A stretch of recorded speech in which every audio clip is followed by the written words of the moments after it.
হযরত উমর ইবনুল খাত্তাব রাদিয়াল্লাহু তাআলা আনহু বলেন, ইন্নাল খায়রা কুল্লুহু ফির রিদা। সব ধরনের সমস্ত কল্যাণ আল্লাহ পাক রেখে দিয়েছেন আল্লাহর ফয়সালা মেনে নেওয়ার ভেতরে। সুবহানাল্লাহ। তাহলে কোরআন থেকেও পাইলাম, হাদিস থেকেও পাইলাম, সাহাবাদের বক্তব্য থেকেও পাইলাম। বিষয়টার গুরুত্ব আপনাদেরকে আরো বোঝানোর জন্য এই এখন যে কথাটা বলবো সেটি হলো বিষয়টার গুরুত্ব আরো বোঝানোর জন্য। সেটি হলো, যত রসুল যত নবী আল্লাহ দুনিয়াতে প্রেরণ করেছেন, সমস্ত নবী সমস্ত রসুল আল্লাহর ফয়সালাই সন্তুষ্ট ছিলেন। ইউনূস আলাইহিস সালাতু ওয়াস সালাম মাছের পেটে গেছেন, ফয়সালা কার? আল্লাহ। এবার তিনি অসন্তুষ্ট না সন্তুষ্ট? ইউসুফ আলাইহিস সালাতু ওয়াস সালাম বিনা অপরাধে কারাগারে গেলেন, ফয়সালা কার? আল্লাহ। এবার অসন্তুষ্ট না সন্তুষ্ট? সন্তুষ্ট। আমি শুধু আপনাদেরকে বোঝানোর জন্য একজন নবীর দৃষ্টান্ত দিচ্ছি, যেই নবী আল্লাহর ফয়সালাই সন্তুষ্ট, ওনার সন্তানও আল্লাহর ফয়সালাই সন্তুষ্ট, আবার ওই নবীর স্ত্রীও আল্লাহর ফয়সালাই সন্তুষ্ট। সুবহানাল্লাহ বলেন না? নবীও আল্লাহর ফয়সালাই সন্তুষ্ট, বিবিও আল্লাহর ফয়সালাই সন্তুষ্ট, ছেলেও আল্লাহর ফয়সালাই সন্তুষ্ট। সেই নবীকে তিনি হলেন হযরত ইব্রাহিম আলাইহিস সালাতু ওয়াস সালাম। ওনার আল্লাহর ফয়সালাই সন্তুষ্টির চিত্রটা দেখেন। বিসমিল্লাহির রহমানির রহিম। قالوا حرقوه وانصروا آلهتكم إن كنتم فاعلين। নমরুদের মূর্তিগুলোকে বাইরে তিনি ভেঙে ফেললেন, টুকরা টুকরা করে ফেললেন, আঘাত করে সব চূর্ণ বিচূর্ণ করে ফেললেন। সব কাফেররা এক জায়গায় বসে বোট বসলো, পয়গম্বর ইব্রাহিমকে আর এভাবে ছেড়ে দেওয়া যাবে না, বলো কি করা যায়। একজন বলে দেশ থেকে বের করে দেন, কোনাতে তো আবার আসবে, ও কি করবো? আগুনে নিক্ষেপ করো। قالوا ابنوا له بنيانا فألقوه في الجحيم। বিশাল অগ্নিকুণ্ড তৈরি করা হলো, সেই আগুনে পয়গম্বর ইব্রাহিম আলাইহিস সালামকে নিক্ষেপ করা হচ্ছিল। বুখারী শরীফের বর্ণনা, আল্লাহর ফয়সালার উপর সন্তুষ্টির চিত্রটা নবীজি কিরকম ভাবে বর্ণনা করছেন। বুখারীর বর্ণনা, وعن عبد الله بن عباس رضي الله تعالى عنهما قال। হযরত আব্দুল্লাহ ইবনে আব্বাস থেকে বর্ণিত, তিনি বলেন, আল্লাহর রাসূল বলেন, কানা আখিরু কওলি ইব্রাহিম হিনা উলকিয়া ফিন-নার। পয়গম্বর ইব্রাহিম আলাইহিস সালামকে যখন আগুনে নিক্ষেপ করা হচ্ছিল, আসমানের সব ফেরেশতারা ওনার কাছে এসে বলে, পয়গম্বর একটু অনুমতি দেন, আমরা নমরুদের আগুনকে নিভায় দেই। ইব্রাহিম আলাইহিস সালাম বলে, তোমরা কি নিজের থেকে আসছো না আল্লাহ পাঠাইছে? ওনা নিজের থেকে আসছি, আপনি যে রাইসুল মুওয়াহহিদিন।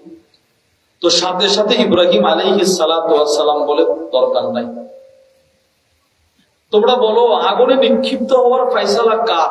ইব্রাহিম আলাইহিস সালাম ফেরেশতাদেরকে প্রশ্ন করছে। নবীজি বলেন, ফেরেশতারা বলে আল্লাহ। আল্লাহর ফয়সালা যদি হয় আমি আগুনে নিক্ষিপ্ত হওয়া, হাসবি আল্লাহ, আমি আমার রবের ফয়সালায় আগুনে নিক্ষিপ্ত হয়েও সন্তুষ্ট, আগুনে আমার রব আমার জন্য যথেষ্ট। সুবহানাল্লাহ। আগুনে নিক্ষিপ্ত হইতেছে, ইচ্ছে করলে ফেরেশতাদেরকে বললেই সব নিভিয়ে দিতে পারত না। ফয়সালা কি আল্লাহ? আল্লাহ, আমি নিক্ষিপ্ত হব। ইব্রাহিম আলাইহিস সালামের দৃষ্টান্ত শুনলেন, এবার ওনার ছেলের দৃষ্টান্ত। বিসমিল্লাহির রহমানির রহিম। ফালাম্মা বালাগা মা'হু আস-সা'য়া ক্বালা ইয়া বুনাইয়া ইন্নী আরা ফিল মানাম আন্নী আযবাহুকা ফানজুর মাযা তারা। পয়গম্বর ইব্রাহিম আলাইহিস সালামের কোনো সন্তান হয় না। অনেকদিন পর আল্লাহ সন্তান দিলেন, সন্তানটাকে কোলে পিঠে করে মানুষ করলেন, বাবার সাথে চলতে পারে। ঠিক ওই সময় আল্লাহ পাক পয়গম্বর ইব্রাহিমকে স্বপ্নে বললেন, সন্তানটাকে জবাই করো। ফয়সালা কার? আল্লাহ। তিনি রাজি হয়ে গেছেন। এবার তিনি ছুরি টুরি নিয়ে সন্তানের কাছে গেছে, গিয়ে বলে, ইয়া বুনাইয়া ইন্নী আরা ফিল মানাম আন্নী আযবাহুক, আমি স্বপ্ন দেখেছি আমার রবের ফয়সালা তোমারে জবাই করা। এবার তোমার কি বক্তব্য বলো? আমি তো আমার রবের ফয়সালায় সন্তুষ্ট হয়ে তোমারে জবাই করতে আসছি, তোমার কি কোনো বক্তব্য আছে? সাথে সাথে ওনার ছেলে কি বলে জানেন? ইয়া আবাতি ফাল মা তুমার, আব্বা আপনি রবের ফয়সালায় যেমন আমারে জবাই করতে সন্তুষ্ট, আমিও রবের ফয়সালায় জবাই হতে সন্তুষ্ট। সুবহানাল্লাহ। ছেলেও আল্লাহর ফয়সালায় সন্তুষ্ট, বাবাও আল্লাহর ফয়সালায় সন্তুষ্ট। এবার বাকি রয়েছে মা। ইসমাইল আলাইহিস সালামের মা ইব্রাহিম আলাইহিস সালামের বিবি, তিনিও আল্লাহর ফয়সালায় সন্তুষ্ট ছিলেন। ওনার চিত্রটাও নবীজি হাদিসে বর্ণনা করছেন। وعن عبد الله بن عباس رضي الله تعالى عنهما قال বুখারী শরীফের বর্ণনা, হযরত আব্দুল্লাহ ইবনে আব্বাস বলেন, লাম্মা কানা বাইনা ইব্রাহিম ওয়া বাইনা আহলিহি মা কান, পয়গম্বর ইব্রাহিম ওনার পরিবারের মাঝখানে যে ঘটনা ঘটার তা যখন ঘটে গেল, একটা ঘটনা ঘটছে আর কোনের ফ্যামিলিতে।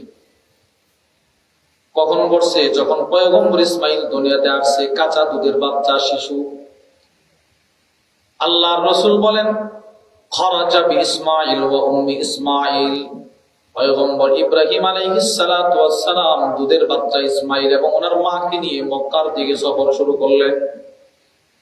ওয়া মাআহুম শান্না, 3 জনের সফর, স্বামী স্ত্রী সন্তান। কে কে বলেন? স্বামী স্ত্রী সন্তান, 3 জনের সফর। ওয়া মাআহুম শান্না, এই 3 জনের সাথে একটা ছোট্ট পানির মশক, ওই মশকের ভিতরে অল্প একটু পানি। ফাজালাত উম্মু ইসমাইল তাশরাবু মিনাশ শান্না, পয়গম্বর ইব্রাহিমের বিবি ইসমাইল আলাইহিস সালামের মা ওই মশক থেকে যেই মাত্র পানি পান করত, আল্লাহ পাক আরশে আজিম থেকে ওনার বুকে পয়গম্বর ইসমাইলের দুধের ব্যবস্থা করে দিতেন। সুবহানাল্লাহ। উনি মশক থেকে পানি পান করে, ফায়াদিরু লাবানহা আলা সাবিয়্যিহা, মা দুধ পান করলে আল্লাহ পাক ছোট সন্তানের দুধের ব্যবস্থা করে দিতেন। মা পানি পান করত, বুকে আল্লাহ দুধ দিয়ে দিত। হাঁটতে হাঁটতে হাঁটতে হাঁটতে সফর করতে করতে শত শত মাইল পাড়ি দিয়ে মক্কায় পৌঁছলেন। আল্লাহর রাসূল বলেন, হাত্তা কদিমা মক্কা, মক্কায় গেলেন। ফাওয়াদাহা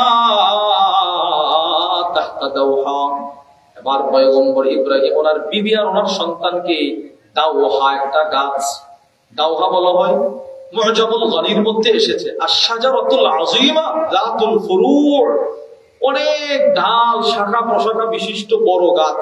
আমাদের দেশে যেমন বট গাছ, ওই পরিমাণ বড় গাছ আর কি। ওই গাছের নিচে দুধের বাচ্চা আর তার মারে রেখে আছে। এই হাদিসের ব্যাখ্যায় আছে, লাম ইয়াকুন হুনাকা বাইতুন ওয়ালা বিনাউন ওয়ালা মা, যেদিন পয়গম্বর ইব্রাহিম আলাইহিস সালাতু ওয়াস সালাম এদেরকে রেখে আসছিলেন, ওই দিন মক্কার আশেপাশে পুরো মক্কায়, পুরো সৌদি আরবে কোনো মানুষের বসবাস ছিল না। জঙ্গল আর জঙ্গল, বাঘ ভাল্লুকের ভয় আতঙ্ক। এরই মধ্যে ছোট বাচ্চার বিবিরে রেখে আসছে। কার ফয়সালা? আল্লাহর ফয়সালা। রেখে আসছে, রেখে তো আসছে আসছে। আল্লাহর রাসূল বলেন, সুম্মা রাজাআ ইব্রাহিম ইলা আহলিহি, এবার পয়গম্বর ইব্রাহিম নিজের ছোট্ট বাচ্চা আর বিবির রাইখা, বিবির দিকে তাকায়ও না, ছেলেটার দিকেও তাকায় না, সোজা আবার রওনা হয়ে গেলেন শামের দিকে, হাঁটা শুরু করলেন। স্ত্রী তো অবাক, কিরে কেনই বাঁধলো, এখানে রেখে গেল, কিছুই তো বলে না। আল্লাহর রাসূল বলেন, ফাত্তাবাতহু উম্মু ইসমাইল, এবার ইসমাইল আলাইহিস সালামের মা স্বামীর পিছনে রওনা শুরু করলেন, হাঁটা শুরু করলেন। হাত্তা লাম্মা বালাগু কাদাহ, মক্কার উঁচু একটা জায়গায় স্বামী স্ত্রী, স্বামী অনেক দূরে, স্ত্রী অনেক পিছনে। এবার স্ত্রী ডাক দেয়, ইয়া ইব্রাহিম ইলা মান তাতরুকুনা, স্বামী এই গভীর জঙ্গলে বাঘ ভাল্লুকের মাঝখানে কার আদেশে, কার কাছে আমাদেরকে রেখে যাচ্ছেন, একটু বলেন না। আল্লাহর রাসূল বলেন, সাথে সাথে পয়গম্বর ইব্রাহিম শাহাদাত আঙ্গুলিটা আকাশের দিকে উঠায় বলে, ইলাল্লাহ, আল্লাহর ফয়সালাই রেখে যাচ্ছি। সুবহানাল্লাহ। বলেন কার ফয়সালা? সবাই বলেন কার? এবার বিবি কেমন জানেন? আপনার বিবি আমার বিবি হলে কি বলতো? ইব্রাহিম আলাইহিস সালামের বিবি কি বলে জানেন? স্বামী কিন্তু তাকায় না, উনি বলেন, রাদিতু বিল্লাহ। আল্লাহর রাসূল বলেন, ইসমাইল আলাইহিস সালামের মা সাথে সাথে শুনায় দিলেন স্বামীকে, যেই রবের ফয়সালায় আপনি আমাদেরকে জঙ্গলে রেখে যেতে সন্তুষ্ট, আমরাও সেই রবের ফয়সালায় মা ছেড়ে জঙ্গলে থাকেও সন্তুষ্ট। স্বামীর আল্লাহর ফয়সালার উপর সন্তুষ্টির চিত্র শুনলেন, ছেলেরও শুনলেন, বিবিরও শুনলেন। এই কথা বলার দ্বারা আপনাদেরকে কি বুঝাইলাম? অতীতকালে যত নবী রাসূল আল্লাহ দুনিয়ায় পাঠিয়েছেন, সমস্ত নবীগণ আল্লাহর ফয়সালায় কি ছিলেন? সন্তুষ্ট। আমাদের নবীজিও ছিলেন। আমাদের নবীর একটা চিত্র আপনাদেরকে শোনাই। তিরমিজি ও মুসলিম শরীফের বর্ণনা। وعن جابر بن عبد الله رضي الله تعالى عنهما قال হযরত জাবির থেকে বর্ণিত, তিনি বলেন, أخذ النبي صلى الله عليه وسلم بيد عبد الرحمن بن عوف। নবীজি একদিন কোন এক নামাজের পর আব্দুর রহমান ইবনে আউফের হাত ধরলেন। فانطلق به إلى ابنه إبراهيم। আল্লাহর রাসূলের একজন সন্তান পৃথিবীতে এসেছিল, যার নাম রাখা হয়েছিল ইব্রাহিম। ইনি অসুস্থ, মৃত্যু সন্নিকটে চলতেছে। আল্লাহর রাসূল আব্দুর রহমান ইবনে আউফকে নিয়ে ওই ছেলেকে দেখার জন্য গেলেন। হযরত জাবের বলেন, আমরা গিয়ে দেখি ফাওয়াজাদাহু ইয়াজুদু বিনাফসি। নবীজির ছোট ছেলেটা জোরে জোরে শ্বাস নিতেছেন, যেন পৃথিবীতে আর বাঁচবে না। فأخذه النبي صلى الله عليه وسلم فوضعه في حجره। আল্লাহর রাসূল নিজের ছেলেকে কোলে নিলেন। নবীজির কোলে ছেলেটার ইন্তেকাল হলো। মানে বাবার কোলে সন্তানের লাশ ভারী কেমন বলেন না? আরে বাবার কোলে সন্তানের লাশটা ভারী কেমন? অনেক। এও আদরের সন্তান। ফাবাকা, নবীজি কান্না শুরু করে দিলেন। হযরত জাবের বলেন, আমার নবীর কান্নাটা কোনো স্বাভাবিক কান্না ছিল না। ফাদামাআত আইনা রাসূলুল্লাহ। আমি তাকায় দেখি নবীজির দুইটা চোখ দিয়ে পানি গড়ায় গড়ায় জমিনে পড়তেছে। আল্লাহর রাসূল কাঁদতেছেন। এরপরেও নবীজি বলতে লাগলেন, হে আমার সন্তান ইব্রাহিম, তোমার মৃত্যুতে আমি ব্যথিত হচ্ছি। আমার দু চোখ দিয়ে তাদমাউল আইন পানি পড়তেছে, কিন্তু এই মুহূর্তেও আমি এমন কোন কথা বলতে পারবো না যে কথা বলার দ্বারা আমার রবের ফয়সালার উপর অসন্তুষ্টি প্রকাশ পায়। সুবহানাল্লাহ। সবচাইতে ভারী লাশ বাবার কোলে সন্তানের লাশ, আদরের সন্তান। এটা কিন্তু অনেকে বরদাস্ত করতে পারে না, সহ্য করতে পারে না। বহু মানুষ সন্তানের মৃত্যুর কষ্টটা সহ্য করতে না পারে বেঈমান মুশরিক হয়ে যায়, মুসলমান, নামাজ রোজা ছেড়ে দেয়। আমি সর্বপ্রথম আমার আব্বার এখান থেকে হেফজ শেষ করার পর 2 বছর তারাবি পড়ানোর পর এক জায়গায় তারাবি পড়াইতে গেছি। একজন মুসল্লি খুব আদর করত আমাদের, ইফতারের সময় দামি দামি ইফতার, আবার তারাবির পরে নাস্তা, খুব খোঁজ খবর রাখত। কিন্তু ওই বেচারা কখনো তারাবি নামাজ পড়তো না। রমজান মাসের জোহর আসর মাগরিব এশা ফজর এগুলোও পড়তো না। আরে যে লোকটা সারা বছরও নামাজ না পড়ে, সেও কিন্তু রমজানে কি পড়ে? নামাজ পড়ে না। পড়ে না বলেন না? এ পড়ে না। আমি একদিন বললাম, ভাই আপনি এত আদর করেন, নামাজ পড়েন না কেন? তো সে আমারও জবাব দেয়, হুজুর আদর করে আপনাদেরকে, এটা ঠিক আছে, কিন্তু নামাজ পড়ে দেখছি কোনো লাভ নাই। আমি নামাজ পড়ছি, আমার ছেলেরা আল্লাহ নিয়ে গেছে, তো এই নামাজের লাভ কি? নাউজুবিল্লাহ বলেন না? এই যে দেখেন, হ্যাঁ, সন্তানের মৃত্যুতে আম্মা আব্বার মনে কষ্ট আসবে। ওই কষ্টের ফল, ওই কষ্টের ফজিলত নবীজি বলে গেছে, যেন পৃথিবীর সমস্ত মা বাপ নিজের সান্ত্বনা দিতে পারে। রাসূল বলছেন এটা সবচেয়ে কষ্টের। এই ফয়সালায় সবাই সন্তুষ্ট থাকতে পারে না। নবীজি উম্মত যেন ফয়সালায় সন্তুষ্ট থাকতে পারে, এই জন্য সন্তানের মৃত্যুর ফজিলত বলে গেছে। 2টা দৃষ্টান্ত আপনাদেরকে শোনাই। নবীজি কিয়ামত পর্যন্ত মা বাপকে সান্ত্বনা দিয়ে দিয়েছেন যে তোমরা একটু কষ্ট হলেও আল্লাহর ফয়সালায় সন্তুষ্ট থাইকো, লাভ আছে। 1 নাম্বার, নাসাই শরীফের বর্ণনা। وعن قرة بن إياس رضي الله تعالى عنه قال হযরত কুররা ইবনে ইয়াস থেকে বর্ণিত, তিনি বলেন, কানা নবিয়্যুল্লাহ সাল্লাল্লাহু আলাইহি ওয়াসাল্লাম ইযা জালাসা ইয়াজলিসু ইলাইহি নাফারুন মিন আসহাবি। আল্লাহর রাসূল যখন মসজিদে নববীতে কখনো বসতো তো সাহাবাদের এক জামাত নবীজির সামনে এসে বসে যেত। সুবহানাল্লাহ। নবীজি বসলেই সাহাবাদের জামাত সামনে বসতো। ওয়াফীহিম রাজুলুন, যেই সাহাবারা নবীজির সামনে বসতো এদের ভিতরে একজন ছিল লাহু ইবনুন সগীর, ওই সাহাবীর ছোট্ট একটা সন্তান ছিল, ছেলে সন্তান। কি সন্তান? ছেলে সন্তান। তার এক পিঠে করে কুলে করে পিছন দিক থেকে নিয়ে আসতো। আইনা বাবায় ফায়ুকইদুহু বাইনা ইয়াদাই, নবীজির সামনে বসায় দিত। সুবহানাল্লাহ বলেন। মানে নবীজির সামনে, একদম বাবার সামনে নবীজির বুক বরাবর সন্তানটারে বসায় দিত। প্রতিদিন নিয়ে আসতো। হাদিস বর্ণনাকারী সাহাবী বলেন ফাহালাকা, কয়েকদিন পর ওই সাহাবীর ছোট্ট ছেলেটার ইন্তেকাল হয়ে গেল, মারা গেছে।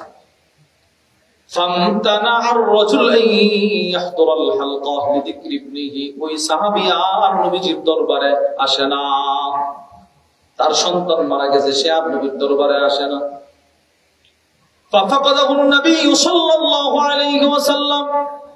একদিন, দুই দিন, তিন দিন পর নবীজি মজমাই দেখে কিরে সকলেই তো ঠিকঠাক, এখানে যে একটা লোক বসতো তার ছেলেকে নিয়ে সে কোথায়, তারে দেখি না কেন? আল্লাহর রাসূল প্রশ্ন করে বসলেন মা লীলা তারা ফুলানা, এই আমার সাহাবারা, এই এখানে যে বসতো একটা ছোট্ট ছেলে নিয়ে আসতো, এ কোথায়, এর দেখি না যে?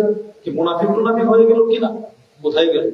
বলো ইয়া রাসূলুল্লাহ, সব সাহাবারা বলতে লাগলেন ওগো নবীজি, বুনাইয়ুহু আল্লাযী রাআইতাহু হালাকা, আপনার সামনে যে সন্তানটারে বসাইতো তার সেই সন্তানটা গত কয়েকদিন আগে মারা গেছে, এই জন্য সে আপনার দরবারে আর আসে না। নবীজি বুঝছে সাহাবী কষ্ট পাইছে, কারণ নবীজি তো সন্তান হারাইছে, নবীজি বুঝছেন বিষয়টা। আমার নবীজির চরিত্র কত সুন্দর। আল্লাহ রাসূল একটা দৌড় দিয়ে সাহাবাদের জামাত নিয়ে ফালাকিয়াহুন নবী সাল্লাল্লাহু আলাইহি ওয়াসাল্লাম, নবীজি ওই সাহাবীর বাড়িতে চলে গেলেন। সুবহানাল্লাহ। নবীজি ওই সাহাবীর বাড়িতে গেছে, গিয়ে তারা ডাক দিয়েছে, কি হলো, তুমি যা আসো না? ফাআখবারাহু আন্নাহু হালাকা, ওই সাহাবী বলে ওগো নবীজি, যে ছেলেটার দিকে তাকায়া ভবিষ্যতের অনেক বড় প্ল্যান প্রোগ্রাম আর বুক বড় আশাবাদ ছিলাম, আমার সেই ছেলেটা মারা গেছে, এই টেনশনে আর আসি না। আল্লাহ রাসূল তারে সান্ত্বনা দিয়ে একটা কথা বললেন। আল্লাহ রাসূল বলেন ইয়া ফুলান, এই বেটা শোনো, তোমার সন্তান তো মারা গেছে বলে, হ্যাঁ এটা আল্লাহর ফয়সালা, এখন তোমার সামনে দুইটা অপশন। কয়টা? দুইটা। সবাই বলেন না দুইটা, জোরে বলেন দুইটা। নবীজি দুইটা কথা বলছে, এটা আমাদের জন্য, আপনাদের জন্য, সকলের জন্য। যাদের সন্তান মারা গেছে তাদের জন্য, ভবিষ্যতেও আল্লাহ পাক যাদের আমানত নিয়ে যাবে তাদের জন্য। রাসূল বলেন আইয়ুমা কানা আহাব্বু ইলাইকা আন তামাত্তা বিহি উমরাক ওয়া ফি রিওয়ায়া আন তাতামাত্তা বিহি উমরাক। এক নাম্বার, দুইটা অপশনের এক নাম্বার অপশন হলো তোমার সন্তানটা যদি পৃথিবীতে জীবিত থাকতো, অনেক বড় হতো, সে ব্যবসা বাণিজ্য করত, তার ব্যবসার ইনকাম দিয়ে তুমি চলতা, একটু আরাম ভোগ বিলাসিতা অর্জন করতা। দুনিয়াতে সন্তানটা জীবিত থাকলে তার চাকরি বাকরির টাকা দিয়ে তুমি চলতা, এটা একটা।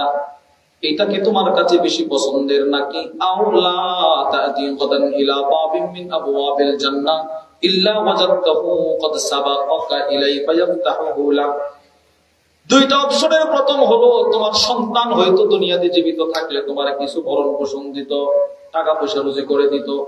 আচ্ছা, এটা কি তোমার কাছে বেশি পছন্দের নাকি হাসরের ময়দানে যখন তুমিও ইন্তেকালের পরে হাসরের ময়দানে ওইটা দাঁড়াইবা, আমি রাসূল বলে দিলাম তুমি দাঁড়ায় দেখবা তোমার সেই মৃত ছোট্ট সন্তানটা তোমার জান্নাতের গেটের চাবিটা নিয়া তোমার জান্নাতের সামনে এইভাবে দাঁড়ায় আছে। সুবহানাল্লাহ। এইটা বেশি পছন্দের নাকি দুনিয়া তার কামাই রুজি খাওয়া বেশি পছন্দের?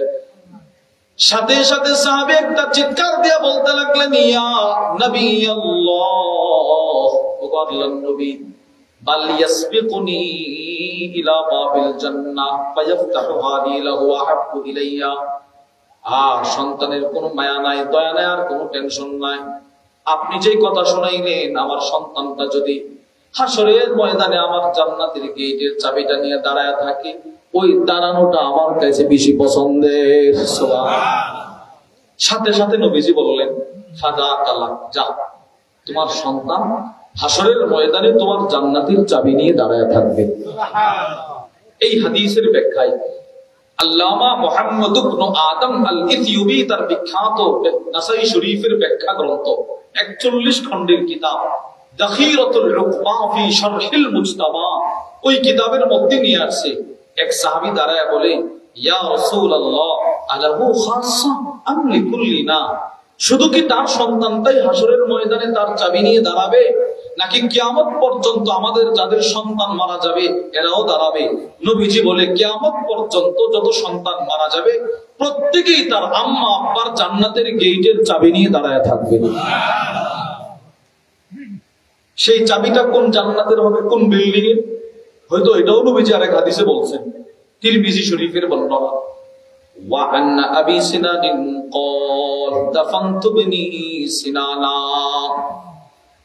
হযরত আবু সিনান এক বুজুর্গ, তিনি বলেন, আমার সন্তান সিনান মারা গেল, আমি আমার সন্তানের লাশ কোলে করে কবরস্থানে গেলাম, কবর খনন করলাম, আমি আমার সন্তানের লাশ কবরে রাখলাম। ওয়া আবু তালহাতাল খাওলানি জালিসুন আলা শাফিরিল কবর, আমার এক বন্ধু তার নাম আবু তালহা, সে কবরস্থানের কবরের পাশেই বসা, দোস্তের ছেলে মারা গেছে তো সান্ত্বনা দেওয়ার জন্য আসছে আর কি, কবরের পাশে বসা।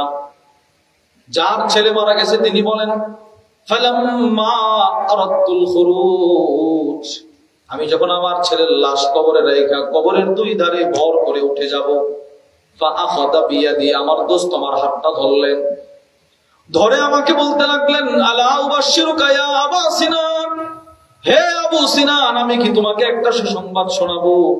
আবু সিনান বলে, কুলতু বালা, হ্যাঁ বললাম, শোনাও তো দেখি কি সুসংবাদ। এবার তার দোস্ত তার হাত ধরে বলে, হাদাসানি দাহাক ইবনে আব্দুর রহমান আন আবি মুসা আল আশআরী রাদিয়াল্লাহু তাআলা আনহু ক্বাল, এই তুমি কি ভুলে গেছো নবীজির সাহাবী আবু মুসা আশআরী কি হাদিস বর্ণনা করছে নবী থেকে? ও কি হাদিস? আলেন নবী সাল্লাল্লাহু আলাইহি ওয়াসাল্লাম, আল্লাহর নবী বলেন, তিরমিজির বর্ণনা, আল্লাহর রাসূল বলেন, ইদা মাতা ওয়ালাদুল আব, যখন আমার কোন উম্মতের সন্তান মারা যায়, কে মারা যায়? সন্তান। সন্তান ক্বাল আল্লাহু লিমালাইকাতিহি, আমার কোন উম্মতের যখন কোন সন্তান মারা যায়, ওই সন্তানের জান যেই ফেরেশতা কবজ করে, আজরাইল ফেরেশতার বাহিনীকে আল্লাহ পাক ডাক দিয়ে আরো সাজিবি প্রশ্ন করে, হাল কবাতুম ওয়ালাদা আবদি, এই তোমরা কি আমার ওই বান্দা ছোট্ট ছেলেটার জান কবজ করে নিয়ে আসছো? আসলে কি নিয়ে আসছো? ফায়াকুলুনা নাম, জান কবজকারী ফেরেশতারা বলে, আল্লাহ আপনার ফয়সালা ছিল, তার জান তো নিয়ে আসছি। আল্লাহর রাসূল বলেন, আল্লাহ পাক আবার প্রশ্ন করে, সামারাতা ফুআদিহি, কি বলো তোমরা কি সত্যি সত্যি আমার ওই বান্দার কলিজার টুকরা সন্তানের জান কবজ করে নিয়ে আসছো? আরে সুবহানাল্লাহ বলেন না। আল্লাহ বলতেছেন, আল্লাহ ফেরেশতাদের, তোমরা কি সত্যি সত্যি আমার ওই বান্দার সন্তানের কলিজার টুকরা, মানুষ ছোট সন্তানকে কি বলে? বলে না, তুমি আমার কলিজার টুকরা, আমার কলিজার টুকরা সন্তান, বলে না? বলে না? এই আল্লাহ পাক এই শব্দটা বলছে, হুবহু হাদিসে নবীজি বলেন, আল্লাহ ফেরেশতাদেরকে বলেন, তোমরা কি আমার সেই কলিজার টুকরা আর আমার সেই বান্দার কলিজার টুকরা সন্তানের জানটা নিয়েই আসছো? ফায়াকুলুনা নাম, জি আল্লাহ নিয়ে আসছি তো। সাথে সাথে আল্লাহ পাক বলেন, মাযা ক্বালা আবদি, আমার ওই বান্দার সন্তানের জান কবজ করার সময় তার আম্মা আব্বাকে আমার ফয়সালায় সন্তুষ্ট ছিল। ফায়াকুলুনা নাম হামিদাকা, ফেরেশতারা বলে, জি ছিল, আপনার প্রশংসা আদায় করছে। আল্লাহর রাসূল বলেন, সাথে সাথে আল্লাহ পাক জান্নাতের সব ফেরেশতাদেরকে ডাক দিয়া বলে, ইবনু লিআবদি বাইতান ফিল জান্নাহ, আমার এই ছোট্ট বাচ্চাটা যে মারা গেল, তার মা বাপ আমার এই বান্দা বান্দির জন্য জান্নাতে একটা ভিআইপি ঘর নির্মাণ করে দাও। ওই ঘরের চাবি নিয়ে সন্তান দাঁড়ায়। তাহলে দুইটা হাদিস থেকে কি বুঝলেন? রাসূলুল্লাহ সাল্লাল্লাহু আলাইহি ওয়াসাল্লাম সন্তানের মৃত্যুতে আল্লাহর ফয়সালায় সন্তুষ্টি প্রকাশ করার ফজিলত হাদিসে বলছে না বলেন? তাহলে আপনারা কি বুঝলেন? কোরআন থেকে আমরা বুঝলাম, হাদিস থেকে বুঝলাম, পূর্বের নবীদের জীবনী থেকেও বুঝলাম, আমাদের নবীজির জীবনী থেকেও বুঝলাম, সদা সর্বদা মুমিন আল্লাহর ফায়সালায় সন্তুষ্ট থাকার গুরুত্ব শরীয়তে ইসলামে আছে না নাই? এবার আসেন, রাসূলুল্লাহ সাল্লাল্লাহু আলাইহি ওয়াসাল্লামের কাছ থেকে হুবহু এই সিফত, আল্লাহর ফায়সালায় সন্তুষ্ট থাকার এই যে সিফতটা, কোনটা বৈশিষ্ট্য, এটা সাহাবায়ে কেরাম অর্জন করেছেন। সুবহানাল্লাহ। আমি আপনাদেরকে শুধু বোঝানোর জন্য দুইজন সাহাবীর দৃষ্টান্ত দেব। আপনি বলবেন, হুজুর, একটা মানুষ কি এই পরিমাণ মুসিবতেও আল্লাহর ফায়সালায় সন্তুষ্ট থাকতে পারে? ওনাদের মুসিবত আর আপনার মুসিবত একটু জরিপ করবেন, কোথায় ছিল ওনারা আর কোথায় আমরা। দৃষ্টান্ত নম্বর 1, আল্লামা ইমাম ইবনুল কাইয়িম রাহিমাহুল্লাহ তার বিখ্যাত কিতাব মাদারিজুস সালিকিন বাইনা মানাজিল ইয়াকা না'বুদু ওয়া ইয়াকা নাস্তাঈন এর দ্বিতীয় খণ্ডে নিয়ে আসছে। কানা ইমরান ইবনে হুসাইন উসতুসকিয়া বাতনুহু। 1 নাম্বার দৃষ্টান্ত, আল্লাহর নবীর একজন সাহাবী ছিলেন, নাম ইমরান ইবনে হুসাইন। অসুস্থ ছিলেন, অসুস্থ। ওনার শত্রু ছিল, শত্রু একটা হলো শ্বেত আর একটা হলো শত্রু। শত্রু কি হুজুর? শত্রু বলা হয় নবীজির সাহাবী ইমরান ইবনে হুসাইনের শরীরে রাদিয়াল্লাহু আনহু, ওনার শরীরে যতটা রোগ ছিল, রোগ আমাদের শরীরে রোগ আছে, রোগ না, প্রত্যেকটা রোগের ভিতরে যে রক্ত থাকার কথা, নবীজির সাহাবীর প্রতিটা রোগের রক্তের পরিবর্তে পানি হয়ে গেছিল। পানি, বলেন কি হয়েছিল? পানি, প্যারালাইসিস।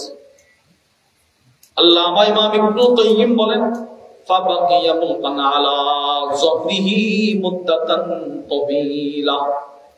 বছরের পর বছর পিঠের উপরে ভর করে বিছানায় শুয়েছিলেন, এইভাবে কোনো নড়াচড়া নাই, ডান দিকেও নড়তে পারে না, বাম দিকেও নড়তে পারে না, শুধু পিঠটার উপরে ভর করে শুয়েছিল। একটু চিন্তা করেন তো কি পরিমাণ অসুস্থ ছিলেন। এইভাবে যে শুয়ে আছেন, তো শুয়ে আছেন, হাতটাও নড়াইতে পারে না, পাও নড়াইতে পারে না, ডান পাশেও করতে পারে না, বাম পাশেও করতে পারে না, শুধু জবানটা দিয়ে একটু কথা বলতে পারে, আর কিছুই করতে পারে না। বছরের পর বছর, সপ্তাহের পর সপ্তাহ, মাসের পর মাস এইভাবে শুয়েছিলেন। কি পরিমাণ অসুস্থ ছিলেন। আল্লামা ইমাম ইবনুল কাইয়িম বলে, ওয়াকাদ নুকিবা লাহু ফি সারিরিহি মাওদিউন লিহাজাতি।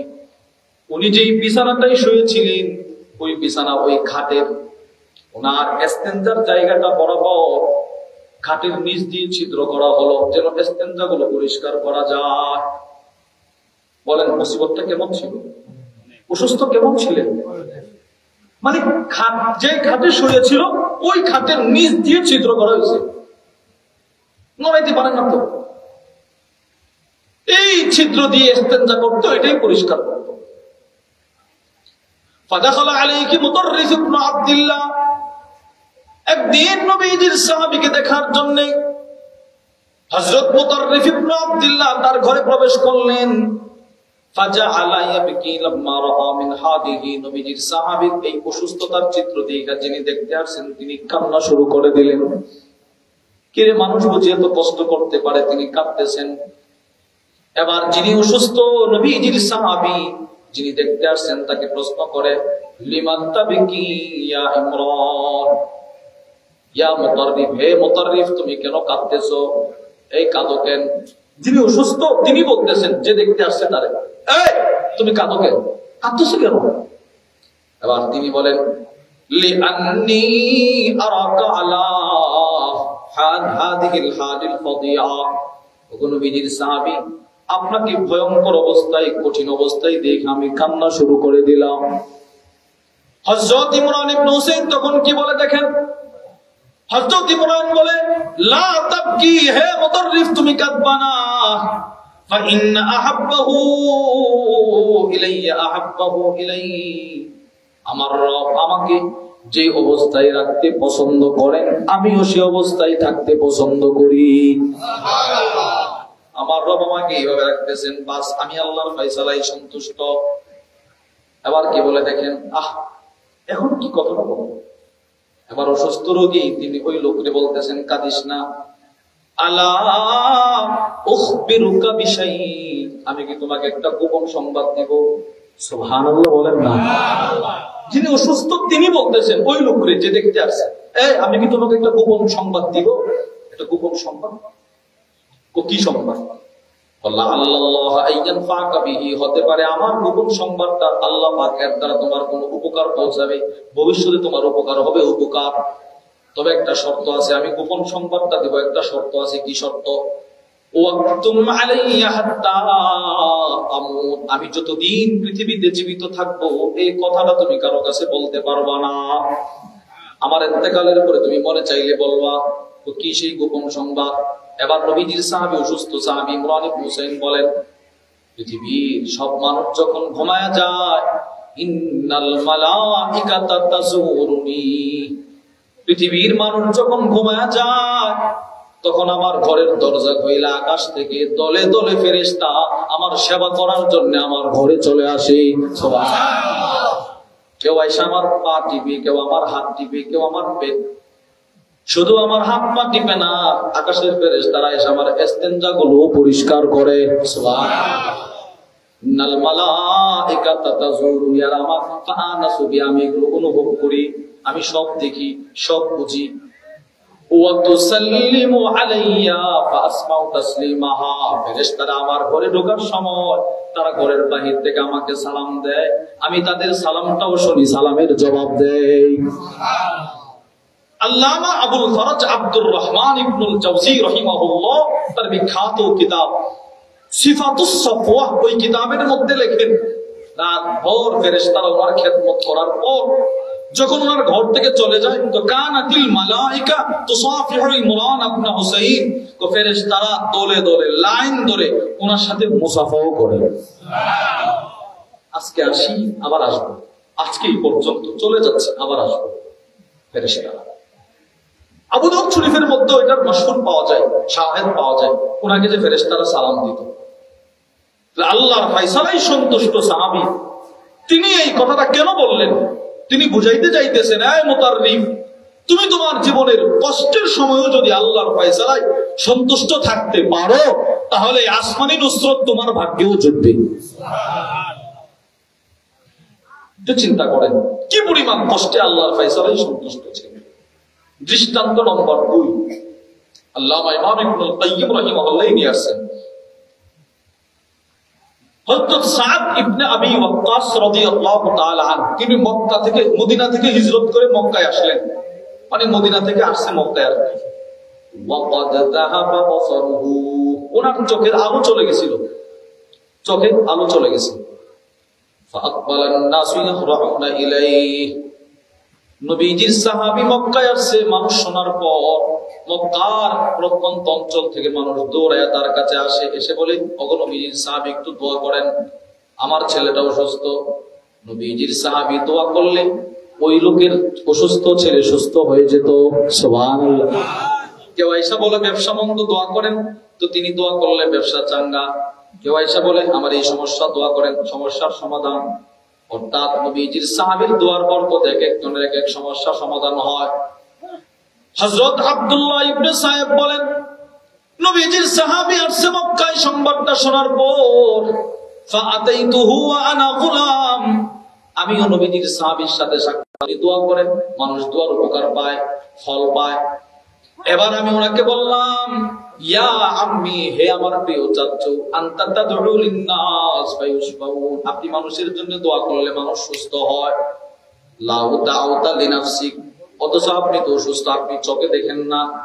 প্রিয় চাচু আমার, যদি আপনি আপনার জন্য একটু আল্লাহর কাছে দোয়া করতেন, অবশ্যই লারাদ্দাল্লাহু আলাইকা বাসারাক, আল্লাহ আপনার চোখের দৃষ্টিটা আবার ফিরিয়ে দিত। সুবহানাল্লাহ বলেন।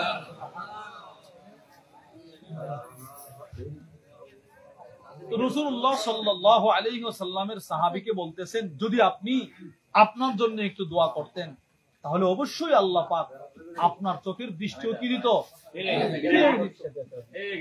ভাই শুনেন, শেষ। এবার বলতেছে নবীজির সাহাবী হযরত সাদ ইবনে আবি ওয়াক্কাস রাদিয়াল্লাহু তাআলা আনহু বলেন, ভাতিজা, তুমি তো বলছো সুন্দর কথা, কিন্তু কদাউল্লাহি আহাব্বু ইলাইয়া মিন বাসারি, আমার চোখের আলোর চাইতে আমার রবের ফাইসালাটা আমার কাছে বেশি প্রিয়। আমি এই মুহূর্তে অন্ধ থাকা, এটা রবের ফাইসালা। আমি জানি আমি দোয়া করলে আমার রব আমাকে আবার সেই আলো ফিরিয়ে দিবে, কিন্তু ওইটা আমার দরকার নাই। আমার রব চাইতেছে আমি অন্ধ থাকি, বাস এতে আমি সন্তুষ্ট। তাহলে আমরা পাইলাম অতীতের সমস্ত নবীদের সিফত ছিল আল্লাহর ফায়সালায় সন্তুষ্ট থাকা। আমাদের নবীজিরও সিফত আল্লাহর ফায়সালায় সন্তুষ্ট থাকা। আল্লাহর ফায়সালায় সন্তুষ্ট থাকার মেহনত করবো তো ইনশাআল্লাহ। আল্লাহর ফায়সালায় সন্তুষ্ট থাকা দুই ভাবে, বলেন কত ভাবে? বলেন কওলান, বলেন আমালান। কওলান আমালান। এক নাম্বার কি? সবাই বলেন এক নাম্বার। দুই নাম্বার একটা হচ্ছে আমলের মাধ্যমে, আমলের মাধ্যমে আল্লাহর ফায়সালায় সন্তুষ্ট থাকা। শুধু সেটা কি? আচ্ছা আপনারা বলেন, দিনে রাতে একজন মুসলমানের উপর কয় ওয়াক্ত নামাজ ফরজ? আচ্ছা, 5 ওয়াক্ত নামাজ পড়া মানে আল্লাহর ফায়সালায় আপনি সন্তুষ্ট। আর 5 ওয়াক্ত নামাজ না পড়তে পারা মানে আপনি আল্লাহর ফায়সালায় সন্তুষ্ট না। দোকানদার মেরকোটা বিদ্যাকোট বাজারে দোকানদারি করে, নামাজের দাওয়াত দিলে বলে হুজুর কাস্টমারের চাপ সময় বুঝে গেল আল্লাহ এটা ভুল ফায়সালা করছে। আল্লাহ আপনার ব্যবসার দিকে তাকায় নাই, অযথা 5 ওয়াক্ত নামাজ দিয়ে দিছে। কি নামাজ শুধু 5 ওয়াক্ত ছিল না, আরো বেশি ছিল? তো এর দূর কমে গেছে আপনি, আপনার সময় নাই। বুঝে গেল আপনি আল্লাহর ফায়সালায় সন্তুষ্ট না। আপনি সন্তুষ্ট হইতেন যদি শুধু শুক্রবার একটা নামাজ থাকতো। মানে আমি বলতেছি আমাদের যে কাজ কর্ম, আমাদের যে চলাফেরা, এর দ্বারা কি বোঝা যায়? আচ্ছা আপনি বলেন তো, ফজরের মুসল্লি আর জুমার মুসল্লি সমান? জুমার দিন মুসল্লি কেমন হয়? তাহলে বোঝা গেল শুধু শুক্রবারের নামাজটা থাকলে ভালো হতো। এই ফায়সালাটা করলে আল্লাহ ভালো করতো। আল্লাহ তো প্রতিদিন 5 ওয়াক্ত দিছে, আমি পড়ি না মানে আমি আল্লাহর ফায়সালায় সন্তুষ্ট। যারা আল্লাহর ফায়সালায় সন্তুষ্ট থাকবে না, নবীজি বলেন ওমান সাখিতা ফালাহু সাখিত, যারা মৃত্যু পর্যন্ত যারা আল্লাহর ফায়সালায় অসন্তুষ্ট, তার মৃত্যুর পরে রব যতদিন থাকবে ততদিন রব তার প্রতি থাকবে অসন্তুষ্ট। বলেন না নাউজুবিল্লাহ। একটা হলো আমালা, আমরা ইনশাআল্লাহ 5 ওয়াক্ত নামাজ জামাতের সাথে পড়ে আল্লাহর ফায়সালায় সন্তুষ্ট থাকার মেহনত করবো তো ইনশাআল্লাহ। আচ্ছা ইচ্ছে করলে সম্ভব না? সম্ভব না। এই আপনাদের নবীনগরের একটা কথা বলে আমি সব জায়গায় গর্বের সাথে বলি, আমি রাসূলুল্লাহ গত কয়েক মাস আগে এক মাহফিলে গেছি, মাদ্রাসার মাহফিল। যাওয়ার পর একজন অটো চালক, অটো চালায়, একটা ছেলেরে আমার কাছে নিয়ে আসছে মোহতামিম সাহেব সাদুল্লাহ ভাই নিয়ে এসে বলতেছে হুজুর এই ছেলেটা সে অটো চালায় কিন্তু তার জামাত ছোটে না। কি ছোটে না বলেন না? তো এই অটোওয়ালা যদি অটো চালা ঠিক রেখেও জামাত না ছোটে, তো আমি আপনি কি দোষ করছিলাম? 10 মিনিটের জন্য দোকানটা বন্ধ করে আমি আল্লাহর ফায়সালায় সন্তুষ্ট এটা বোঝানোর জন্য আল্লাহর ঘরে হাজিরা দিলে আমার লসটা কি হইতো বলেন না? কোন লস ছিল?